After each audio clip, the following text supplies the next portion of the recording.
今天是2017年12月2日，我是 Roman， 这位是我的父亲，这位是我的母亲，这位是李金莲。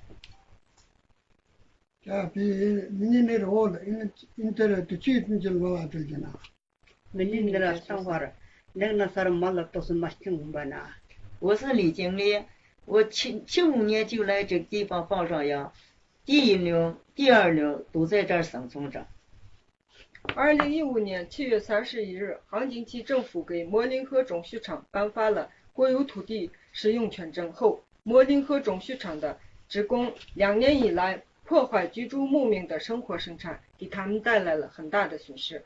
但是通过诉讼，2016年12月，鄂尔多斯市中级人民法院判决撤销了摩林河种畜场持有的国有土地使用权证。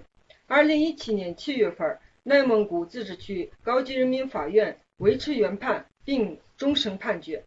在我们不知情的情况下，2017年9月份，杭锦旗不动产登记局的杨崇泽主任给摩林河种畜场颁发了不动产权证书。2017年11月29日，摩林河种畜场的10几名职工再次来到我父母及李金莲的放牧的地方，堵死了营养的水井，再次闹事儿。我们给杭锦旗农牧局的局长刘永熙反映情况，他说他管不了。我们又找到了7位政府领导，他们说地是他们的。牧民祖祖辈辈居住的草场忽然变成了政府的不动产。摩林河种畜场的国有土地使用权证被法院已经撤销的情况下，杭锦旗不动产登记局为何给摩林河种畜场颁发不动产权证书？我们认为此证不符合国务院2015年3月份执行的不动产权登记暂行条例，需要核实法律效力。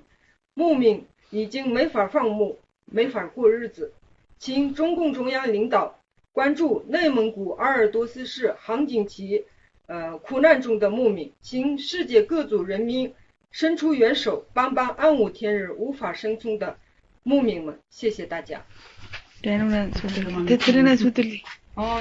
부수봅시다.